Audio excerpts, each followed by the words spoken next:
കാർഷിക സർവകലാശാലയിലെ degree PG കോഴ്സുകൾക്ക് 3 ഇരട്ടിയായാണ് ഫീസ് വർദ്ധിപ്പിച്ചത്. ഡിഗ്രി കോഴ്സിന് 12,000 രൂപയായിരുന്ന ഫീസ് ഈ വർഷം മുതൽ 36,000 രൂപയായി വർദ്ധിച്ചു. ഫീസ് അടയ്ക്കാൻ പണമില്ലാതെ കോഴിക്കോട് പുതുപ്പാടി സ്വദേശി അർജുൻ പഠനം ഉപേക്ഷിക്കേണ്ടി വന്ന സാഹചര്യത്തിലാണ് പ്രതിഷേധം ശക്തമായത്. കൃഷിമന്ത്രി P. പ്രസാദ് വിളിച്ച ഉന്നതതല യോഗത്തിൽ ഡിഗ്രി കോഴ്സുകളുടെ വർധന 50% കുറയ്ക്കാൻ തീരുമാനിച്ചു.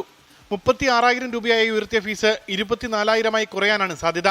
നാളെ ചേരുന്ന സർവകലാശാല എക്സിക്യൂട്ടീവ് യോഗം അന്തിമ തീരുമാനമെടുക്കും.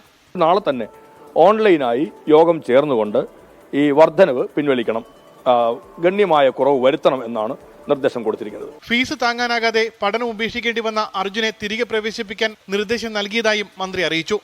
അദ്ദേഹം ഗ്രാന്റ്സ് ലഭ്യമാകുന്ന വിദ്യാർത്ഥിയാണ്. ഒരിക്കലും അദ്ദേഹത്തിന്റെ പഠനം മുടങ്ങുകയില്ല.